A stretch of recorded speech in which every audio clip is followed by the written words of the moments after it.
नमस्कार, आप देख रहे हैं दूरदर्शन किसान। खेती और किसानी से जुड़ी नवीनतम जानकारियों के साथ इस खास कार्यक्रम में आप सभी का स्वागत है। मैं हूं अदिति शर्मा। आइए बताते हैं क्या है नया आज के इस कार्यक्रम में। अब खेतों में भी उगेगी बिजली। धान और गेहूं की सीधी बिजाई के लिए एक मशीन तैयार। भारत ने कोविड-19 के खिलाफ अपनी जंग में बहुत से महत्वपूर्ण मील के पत्थर पार कर लिए हैं। आइए देखते हैं विस्तार से। अब खेतों में भी बिजली उगेगी, चौंकिए मत। दरअसल सरकार एक ऐसी परियोजना लेकर आई है जिसके अंतर्गत खेतों में सोलर पैनल लगाए जाएंगे और किसान इनसे पैदा ऊर्जा को बिजली कंपनियों को बेच सकेंगे। फिलहाल पायलट प्रोजेक्ट के तौर पर इसकी एक प्रदर्शन इकाई दिल्ली के कृषि विज्ञान केंद्र में स्थापित की जा रही है। सोमवार को इस परियोजना का शिलान्यास किया गया। आइए देखते हैं इसी पर आधारित एक खास रिपोर्ट।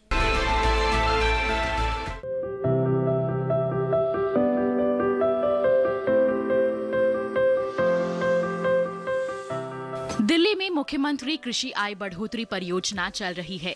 इसी के तहत सोलर इकाई स्थापित करने का काम शुरू किया गया है।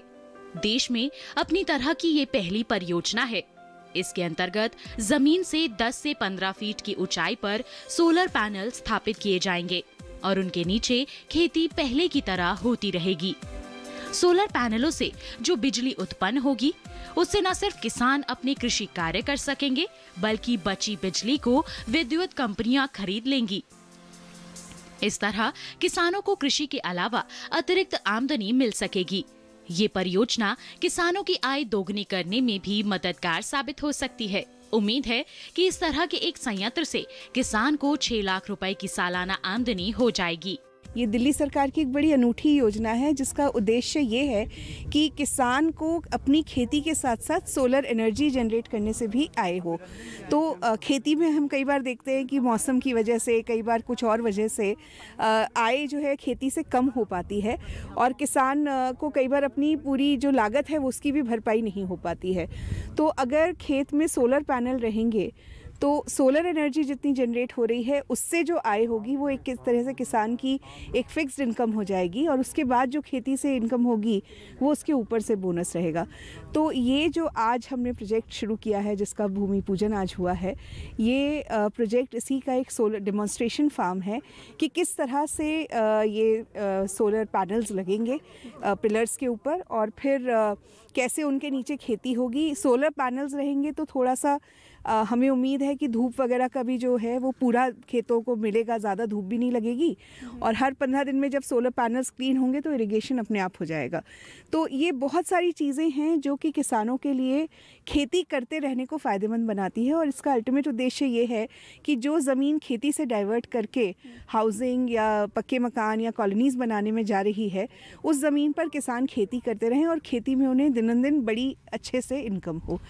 ये योजना जो है दिल्ली सरकार ने लागू की है जिसमें सोलर एनर्जी को यूज़ करके थर्ड क्रॉप कैसे कर सकते हैं। तो इससे जो डबलिंग दी फार्मर इनकम्स की जो प्रधानमंत्री जी ने घोषणा की है उसकी तरफ ये एक बहुत इंपॉर्टेंट कदम है। किसान की जो रिटर्न्स हैं पर एकड़ पर हेक्टर बढ़ेंगे। तो मुझे लगता है कि दिल्ली में जो लैंड एग्रीकल्चर लैंड कन्वर्ट हो रही है, इसमें कंस्ट्रक्शन हो रही है, ये उससे रुकेगा और किसान एक्स्ट्रा क्रॉप लेंगे और जो दिल्ली की डिपेंडेंस है नेबरिंग स्टेट्स पे वो कम होगी। इससे बेसिक पर्पज है कि किसान की मदद करने का। जैसे कि गवर्नमेंट का है कि 2022 तक फार्मर्स की इनकम डबल करने का सोचा है, तो उसके लिए कुछ एक बदलाव तो लाने पड़ेंगे। मैं एक किसान का बेटा हूँ, मैं ये जानता हूँ कि कई दफ़ा अगर खेतों तक जो लाइन जाती है तार कट जाते हैं, अगले की खेती सूख जाती है, तार नहीं बदले जाते हैं। तो इस सोलर पावर का होने के बाद किसान अपने खेत में बिजली उगा करके अपने ट्यूबवेल को चला सकता है। उसको किसी के ऊपर आश्रित नहीं होना पड़ेगा, डिपेंडेंट होने की आवश्यकता नहीं है और उसको टाइम पे अपनी फसल में पानी भी दे सकेगा। तो उससे उसकी इनकम बढ़ेगी और जहां किसान की फसल ज़्यादा होगी और उसकी इनकम ज़्यादा होगी तो नेचुरली कंज्यूमर जो कि पूरा भारतवर्ष है उनको भी सस्ते दाम पे हर एक चीज़ मुहैया होने की संभावना रहेगी। आपको बताते हुए खुशी हो रहा है कि कृषि विज्ञान केंद्र के प्रांगण में सोलर डेमोन्स्ट्रेशन यूनिट लगाया जा रहा है, जो कि भारत सरकार के और दिल्ली सरकार के सहयोग से लगाया जा रहा है, जिसमें ऊपर ज़मीन से 10 फीट ऊपर जाके खेती सोलर होगा, नीचे खेती होगी और हम लोग इसका डेमोन्स्ट्रेशन करेंगे कृषि विज्ञान केंद्र में। और इसको जितने दिल्ली के ग्रीन बेल्ट हैं, दिल्ली सरकार के एक परियोजना है मुख्यमंत्री सोलर आय बढ़ोतरी योजना किसानों का, उसी के तहत लगाया जा रहा है, जिसमें DTL और नाबार्ड का सपोर्ट, फाइनेंशियल सपोर्ट है। और कृषि विज्ञान केंद्र इसका होस्ट इंस्टीट्यूट है, क्योंकि टेक्निकली अपने पास में है और इसमें डिफरेंट क्रॉप हम ग्रो करके दिखाना चाहते हैं कि सोलर के नीचे 10 फीट से ऊपर जब जाते हैं तो नीचे हम ट्रैक्टर भी चला सकते हैं, सभी प्रकार के खेती का कार्यक्रम कर सकते हैं। और दूसरे साइड में ऐसा भी हम डेमोन्स्ट्रेशन यूनिट लगाने जा रहे हैं कि जो बिना सोलर पैनल का होगा, तो लोगों को अंडरस्टैंडिंग बढ़े कि दोनों में क्या डिफरेंसेज है। और ऊपर किसानों का आय बढ़ाने की जो भारत सरकार के प्रधानमंत्री जी की मंशा है कि उनकी आय बढ़ोतरी करना, इसी पे हम लोग इस कार्यक्रम को कर रहे हैं। और आशा करते हैं कि आने वाले दिनों में 2 महीने में, मतलब फरवरी 2020 तक ये जो सोलर का परियोजना है कार्यक्रम शुरू कर देगा। और ये देश का पहला प्रोग्राम है, देश में इस प्रकार के कहीं भी परियोजनाएँ नहीं है। उसी परियोजना को ध्यान में रखते हुए माननीय प्रधानमंत्री का जो एक ड्रीम है, सपना है कि किसानों का आय बढ़ोतरी किया जाए, उसके ऊपर हम लोग काम कर रहे हैं और आशा करते हैं कि हमारे दिल्ली के किसान इससे निश्चित ही लाभ उठाएंगे। दिल्ली के कृषि विज्ञान केंद्र में स्थापित हो रहा ये संयंत्र प्रदर्शन के लिए है। जब ये संयंत्र काम करना शुरू कर देगा तो इसे किसानों को दिखाया जाएगा, ताकि वो अपने खेतों में इसे लगाने के लिए प्रेरित हो सकें।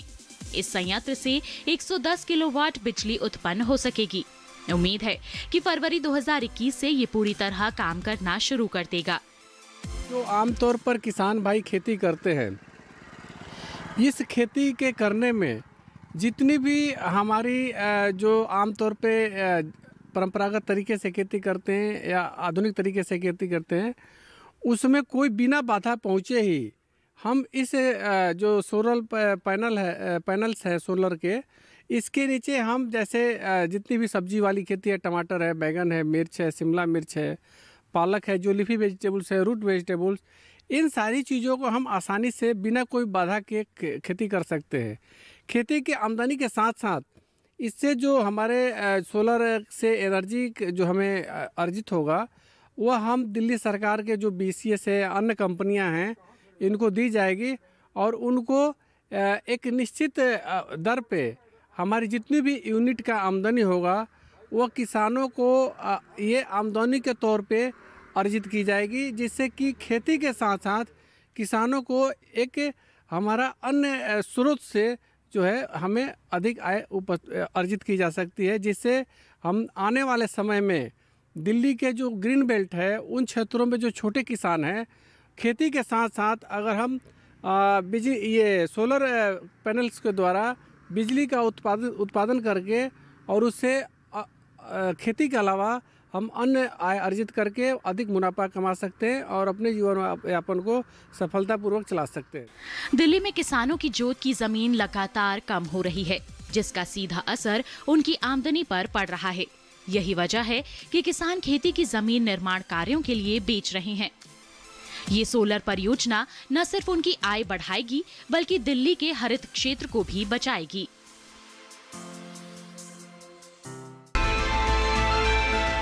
दुनिया के ज्यादातर देशों में धान की रोपाई हाथ से की जाती है। हालांकि कुछ जगहों पर अब अलग अलग तरह की रोपाई मशीनें इस्तेमाल होने लगी हैं, लेकिन इन मशीनों को चटाई प्रकार की पौध की जरूरत पड़ती है। यही वजह है कि इस तरह की मशीनों को लेकर किसानों में बहुत ज्यादा उत्साह नहीं है। इसी जटिलता को देखते हुए लोग अब धान की सीधी बिजाई करने लगे हैं। धान और गेहूं की सीधी बिजाई के लिए एक मशीन तैयार की गई है। आइए देखते हैं इसी पर आधारित ये खास रिपोर्ट।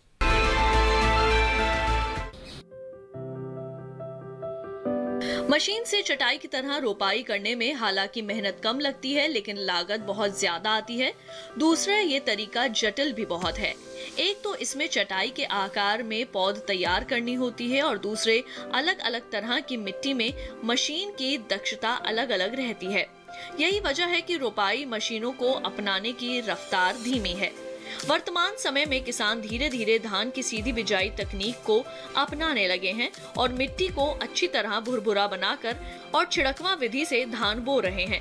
किस्मों के साथ साथ प्रभावी खरपतवार नाशकों के विकास ने इस तकनीक की गति को बढ़ा दिया है। छिड़कवा विधि की अपनी समस्याएं हैं। इसमें बीज का फैलाव बेतरतीब होता है और इसकी गहराई भी अलग अलग होती है। कोई बीज ज्यादा गहराई में चला जाता है तो कोई सतह पर ही रह जाता है। जाहिर है इससे अंकुरण पर भी असर पड़ेगा और उत्पादन भी प्रभावित होगा। इसी समस्या को देखते हुए कृषि अभियांत्रिकी महाविद्यालय डॉक्टर राजेंद्र प्रसाद केंद्रीय कृषि विश्वविद्यालय पूसा के वैज्ञानिक ने चावल गेहूं का बीज बोने की मशीन तैयार की है। धान में पौधे से पौधे की दूरी 8 से 15 सेंटीमीटर और कतार से कतार की दूरी 20 सेंटीमीटर रखी जाती है। ये मशीन इस दूरी को बनाए रखने में सक्षम है। इसके अलावा बीज को एक समान वांछित गहराई में बोती है। कतार में बुवाई करने से सिंचाई में भी आसानी रहती है और निराई गुड़ाई में भी।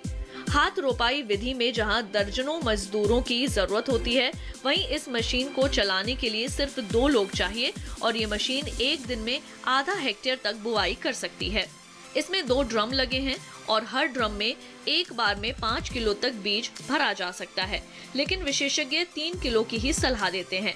इसके अलावा हर ड्रम में बीज बोने के लिए 2 छेद होते हैं। इस तरह एक बार मशीन चलाने पर 4 कतारें बन जाती हैं। बीज की गहराई को जरूरत के हिसाब से कम या ज्यादा किया जा सकता है।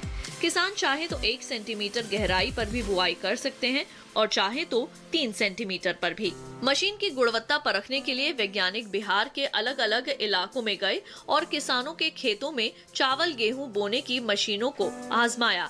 बिहार के अलावा छत्तीसगढ़, मध्य प्रदेश, झारखंड और उत्तर प्रदेश में भी किसानों के सामने मशीन का प्रदर्शन किया गया।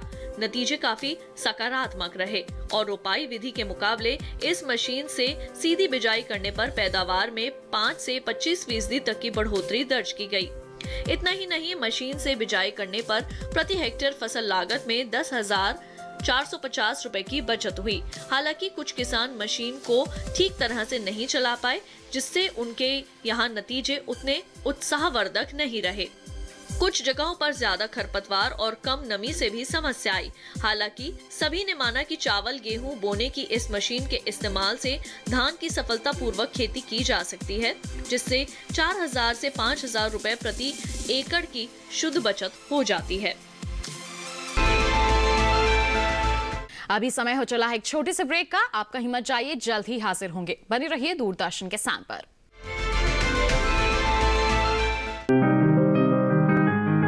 बीमारियों से कैसे बचेगी फसल?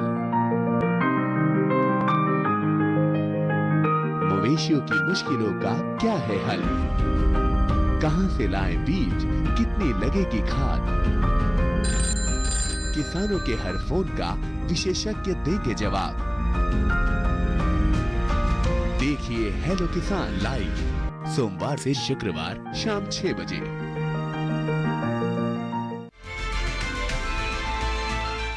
ब्रेक के बाद हमारे इस खास अंक में आप सभी का फिर से स्वागत है। भारत ने कोविड-19 के लिहाज से बहुत से महत्वपूर्ण मील के पत्थर पार किए हैं और आपको बता दें कि करीब 3 महीने के बाद पहली बार नए मामले 50,000 से भी कम यहां पर रिकॉर्ड किए गए हैं। और बता दें आपको कि अब इसमें लगातार हमें गिरावट देखने को मिल रही है। आइए इससे संबंधित और विस्तार से जानकारी के लिए दिखा देते हैं आपको ये खास रिपोर्ट। भारत ने कोविड-19 के खिलाफ अपनी जंग में बहुत से महत्वपूर्ण मील के पत्थर पार कर लिए हैं। करीब 3 महीनों के बाद पहली बार पिछले 24 घंटों में नए पुष्ट मामलों की संख्या 50,000 से कम हो गई है। 28 जुलाई को नए मामले 47,703 थे।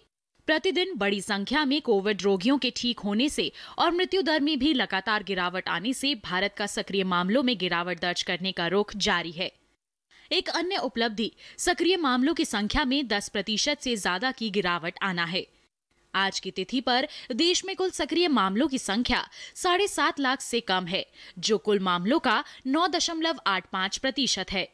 सक्रिय मामलों में गिरावट के अलावा ठीक होने वाले रोगियों की संख्या में जबरदस्त बढ़ोतरी हुई है। ठीक होने वाले रोगियों की संख्या 67 लाख को पार कर गई है। सक्रिय मामलों और ठीक होने वाले मामलों के बीच में भी अंतर लगातार बढ़ रहा है और ये बढ़कर आज की तिथि में 59,84,790 हो गया है। पिछले 24 घंटों में 69,720 रोगियों को ठीक होने के बाद अस्पताल से छुट्टी दी जा चुकी है। राष्ट्रीय रिकवरी दर बढ़कर 88.63% हो गई है। देश में हो रहे कृषि सुधार समग्र विकास का आधार बनेंगे 3 नए कानून। कृषि उपज व्यापार और वाणिज्य संवर्धन और सरलीकरण अधिनियम 2020, कृषक सशक्तिकरण व संरक्षण कीमत आश्वासन और कृषि सेवा पर करार विधेयक 2020 और आवश्यक वस्तु अधिनियम 2020। आइए जानते हैं इसके बारे में विस्तार से।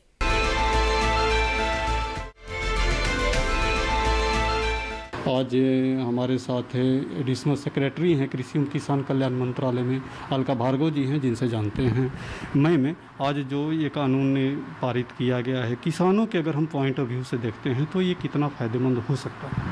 नहीं, ये आपने बिल्कुल सही कहा। ये तीनों जो अभी नए कानून आए हैं ये बहुत ही कोई एक तरह से मील का पत्थर बनेंगे। ये हमारे जिस तरह की कृषि भारत में कृषि और कृषि विपणन चल रही है, क्योंकि इसमें जो पहला कानून बना है वो उसमें one nation one agri market का जो विजुलाइज करा गया था वो अब बिल्कुल सच्चाई पे आ गया है। क्योंकि इसमें जैसे हम लोग सब जानते हैं कि पहले जो किसान थे वो उनको बाय फोर्स, क्योंकि सबसे पास वाली जो मंडी थी उसी की जानकारी रहती थी तो वो वहीं जाते थे और ज़्यादा से ज़्यादा कोई अगर आसपास कोई और मंडी रही तो वहाँ पे, लेकिन एक राज्य से दूसरे राज्य में वो अपना सामान नहीं ले जा सकते थे। लेकिन अभी जो ये नया कानून आया है इसमें जो ऑप्शंस हैं कि किसान कहाँ बेचना चाहता है, किसको बेचना चाहता है, कैसे बेचना चाहता है, ये इसको पूरा स्वतंत्रता मिल गई है। तो अब वो मंडी में भी अगर चाहे तो मंडी में जा सकता है, जो APMC मार्केट है, अगर उसको लगता है कि फ़ायदा वहाँ पर है तो वो वहाँ पे जा सकता है। अदरवाइज़ जो डायरेक्ट मार्केटिंग के ऑप्शंस हैं कि अपने खेत से या वेयर हाउस से, कोल्ड स्टोरेज से, कहीं से भी वो अपना माल बेच सकता है।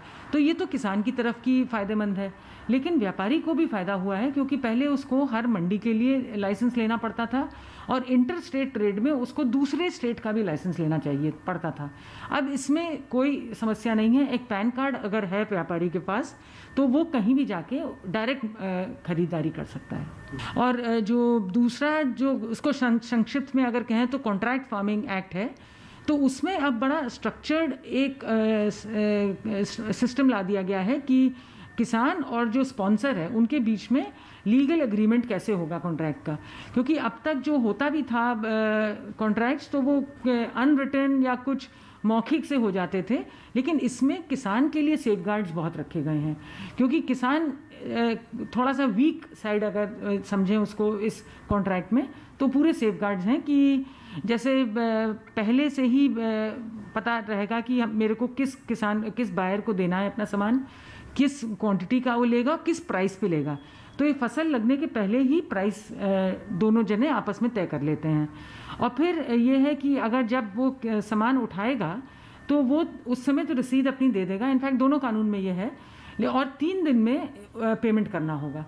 तो ये जो है सब ये राइडर्स काफ़ी अच्छे हैं, किसान की हित में है। और इन केस अगर कोई डिस्प्यूट आता है तो उसके लिए भी बहुत सहज तरीके हैं कि कोर्ट जाने की ज़रूरत नहीं पड़ेगी, बल्कि अपने लोकल या तो आपस में तालमेल हो जाए या ज़्यादा से ज़्यादा SDM के पास जाके वो 1 महीने के टाइम में उसको सुलह करनी पड़ेगी, किसके मतलब डिस्प्यूट रेजोल्यूशन हो जाएगा। 1 महीने का टाइम है उसमें जी। जिस तरह से आपने बताया कि इससे फ़ायदे हैं, व्यापारी को भी किसान को भी फ़ायदा है, लेकिन अगर हम देखते हैं मैम कि बेचने के जहाँ पर सवाल आता है कि उसको एक ऑप्शन के रूप में मंडी में भी APMC एक्ट के माध्यम से जो मंडियाँ हैं, E-NAM के माध्यम से भी है, लेकिन और MSP भी है। लेकिन मैम MSP की जहाँ तक हम बात करते हैं, ये किसान के भी डिमांड है कि MSP के क्या उसका ड्यूरेशन भी बढ़ाया जा सकता है, जिसके वजह से उसके पास में एक ऑप्शन मिल जाएगा कि अगर हम व्यापारी को न बेच सके तो भारत सरकार को हम बेच सकते हैं। MSP पहले भी थी, अब भी है और हमेशा रहेगी। तो इससे इन कानूनों से एमएसपी पे कोई फ़र्क नहीं पड़ने वाला है। इस बार इनफैक्ट जो एमएसपी अनाउंस हुई है उसमें फिर हम लोग ने देखा है कि फिर बढ़ोतरी हुई है, जैसे जो पहले की रिकमेंडेशन था, और ख़रीद भी ऑलरेडी शुरू हो गई है, क्योंकि पहले 1 अक्टूबर से होती थी खरीद शुरू, इस बार 26 सितंबर से ही खरीद शुरू हो गई है।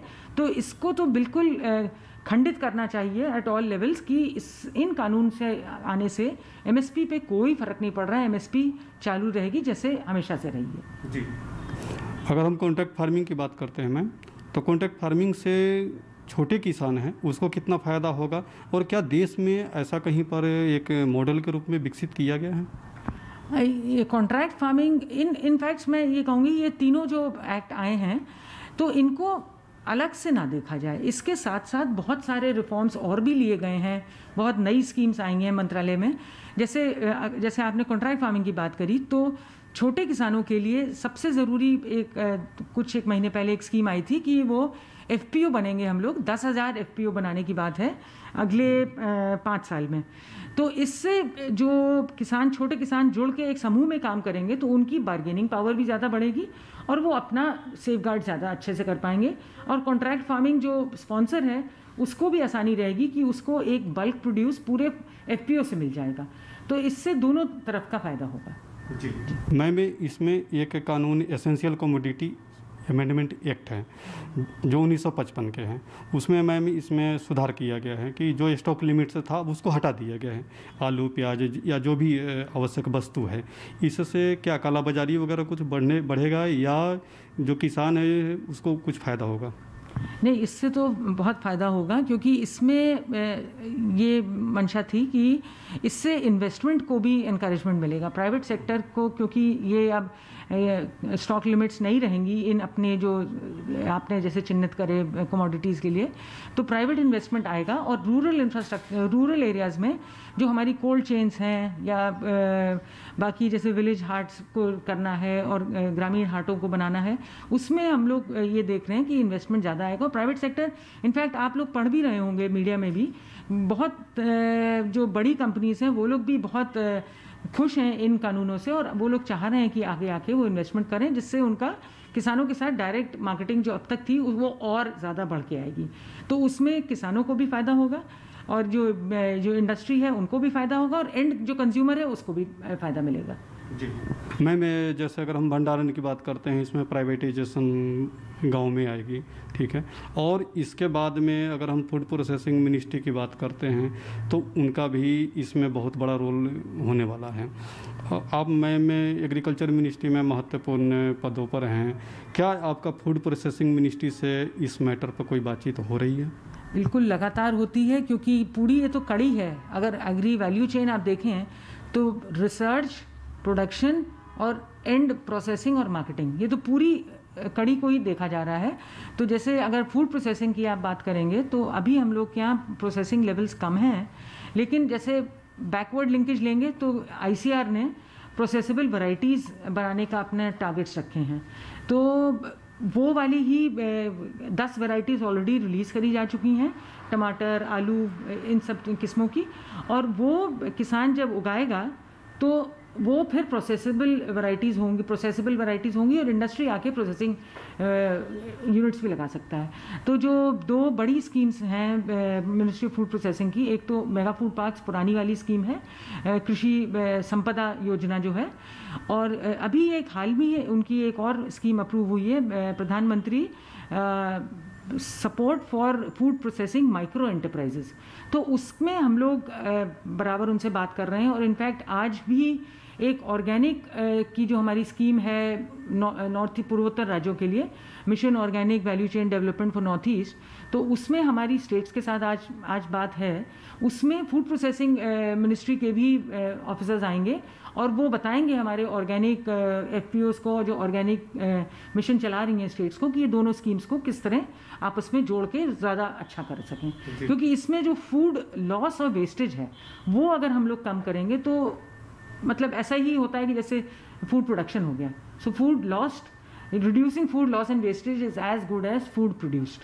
तो ये एकदम आपस में हम लोग बहुत टाइम से कर रहे हैं काम। जी मैम आपने बताया कि इसका जो चिप्स बनाने वाली कंपनी है या और भी जो कंपनी है गांव में आएगी, तो ऐसा नहीं हो सकता है कि इसका गांव के जो किसान के खेती है उसको अपने मोनोपोली के रूप में उसको ले ले कि हाँ हम जो कहेंगे वही आपको उत्पाद तैयार करना है, वही फसल आपको उगाना है और आपकी एक स्वतंत्रता है वो खत्म हो जाएगी? नहीं, इसको स्वतंत्रता खत्म होने के एंगल से ना देखा जाए, बट जो भी अग्रीमेंट दोनों पार्टीज़ के बीच में होगा वो दोनों सहमत होंगे उसके लिए। तो अगर किसान को लगता है कि मैं अगर इस तरह की प्रजाति लगाऊंगा आलू की और मुझे ज़्यादा फ़ायदा होगा तो डेफिनेटली उसके लिए जाएगा, क्योंकि अदरवाइज़ अगर कुछ भी लगाएं और फिर उसके बाद बाज़ार ढूंढा जाए तो वो ज़्यादा मुश्किल है। अगर पहले से ही कॉन्ट्रैक्ट फार्मिंग वाला जैसे है उसको पहले ही पता होगा कि अच्छा मैं ये आलू लगा रहा हूँ या प्याज लगा रहा हूँ, मेरा ये बायर होगा, मुझे ये प्राइस मिलेगी, तो ये दोनों के लिए अच्छा होगा ना। इंडस्ट्री को भी उतनी ही मात्रा मिलेगी, उतनी ही गुणवत्ता का सामान मिल जाएगा जो उनको ज़रूरत है, और किसान को पता है कि मुझे मेरे सामान के लिए बायर है और ये प्राइस मिलेगी, और प्राइस वो फिक्स रहती है, उससे वो मतलब किसान को उससे कम नहीं मिलेगा, उससे ज़्यादा मिलने की संभावना है कि अगर उसका ज़्यादा अच्छी क्वालिटी का होता है या प्रिवेलिंग प्राइसेस ज़्यादा हैं तो वो प्रीमियम प्राइस उसको ऐड होगा। तो किसान को किसी भी हाल में नुकसान नहीं है इस एग्रीमेंट के दौरान। तो इसी के साथ आज के इस खास कार्यक्रम में बस इतना ही। अगले अंक में करेंगे मुलाकात, तब तक के लिए दीजिए इजाजत, नमस्कार।